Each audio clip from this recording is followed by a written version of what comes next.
There's a yellow safety strip in the back 2 cars. That's for you all to use in case of a medical emergency. If you're right behind me in the front car and there's nothing on the ceiling, you can always wave to me in the mirror or tap on the window if you have an emergency up there. If you drop your hat or your cell phone, please do not press the emergency button. Just let me know about that after the tour is over, and I'll see about having somebody get that back for you then. Everybody make sure to keep your hands, arms, legs, feet, children inside the vehicle at all times. It's okay to stand up when we come to a complete stop to look at some animals, as long as you sit back down once we get going again. Okay, now with safety out of the way, we're going to start talking about some of the animals out here. Oh, I know we saw some giraffes back there on the left-hand side just a moment ago. We will be coming right back through this area at the end of our tour, getting a much closer look at those great big beautiful giraffes in about 20 minutes or so. But you know, for now, let's enjoy the landscape. And coming up a little bit closer on our right-hand side, we have some greater flamingos. Using their long S-shaped necks to reach down to the bottom of that pond, their long skinny legs to wade through the water. Flamingos are going to eat with their heads upside down.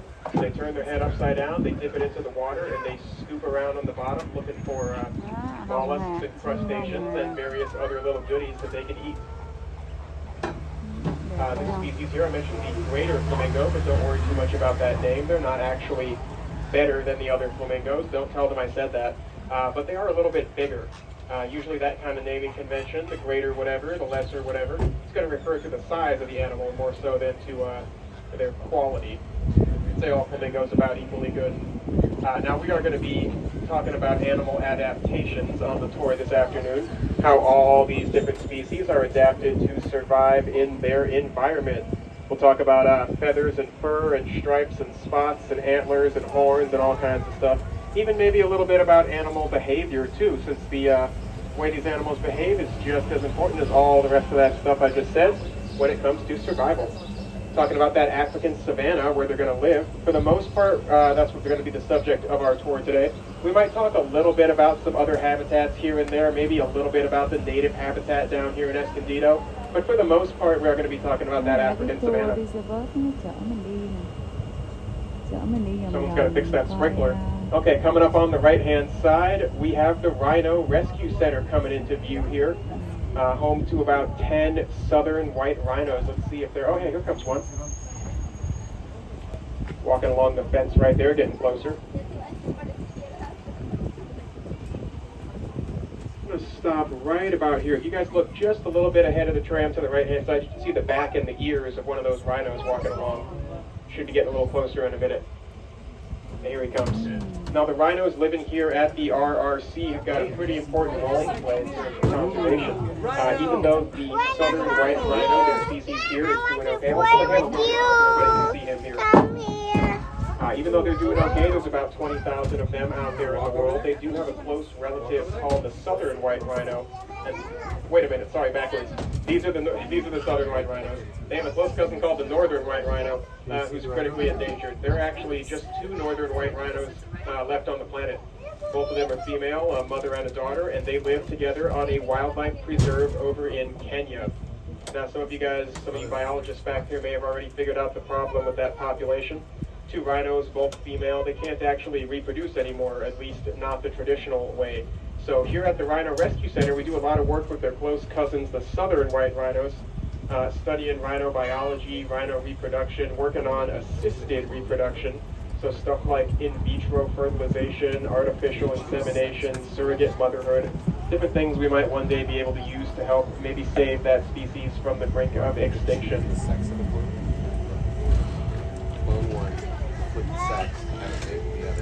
Coming up on our left, we have our South African savanna coming into view. Lots of wide open spaces, lots of grass, lots of trees.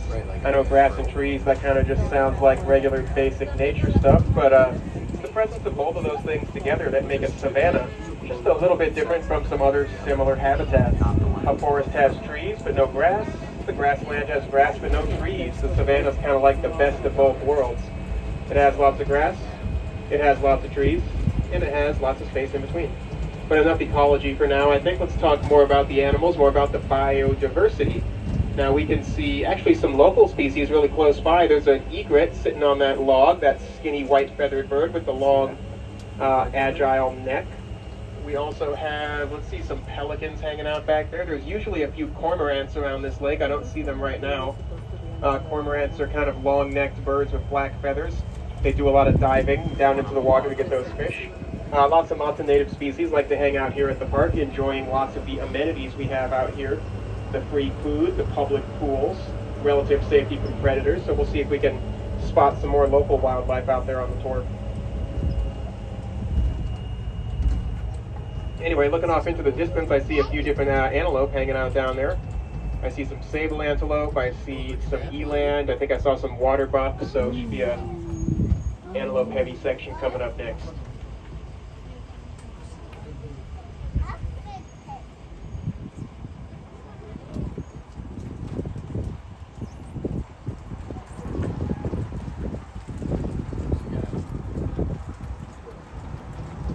Also got some human beings coming up on the left-hand side.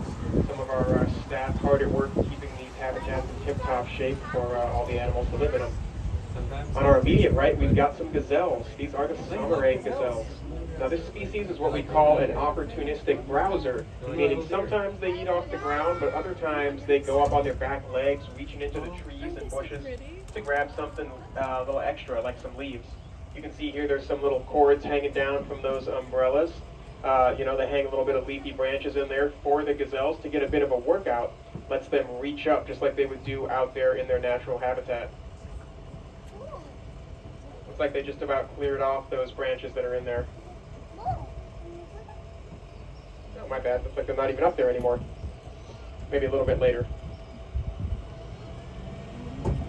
Now, coming up on the other side of the tram, we have some sable antelope. Sitting in kind of a circle, facing different directions, watching each other's backs. It's a very common behavior out on the African savanna, and not just for these antelope. Lots and lots of species sit in that little alert circle formation, watching out for each other. Even though all these different animals have their own adaptations, their own niches and ways of surviving, you do see a lot of common traits and behaviors popping up across different species, especially when they all share the same kind of habitat. They all live on the savanna, which has lots of wide open spaces, so many different animals practice this behavior here. They make those circles. So we're going to see some more of those on the tour today. I promise not to talk your ears off every time there's animals sitting in a circle, but it's something you guys can keep your eyes out for if you want to.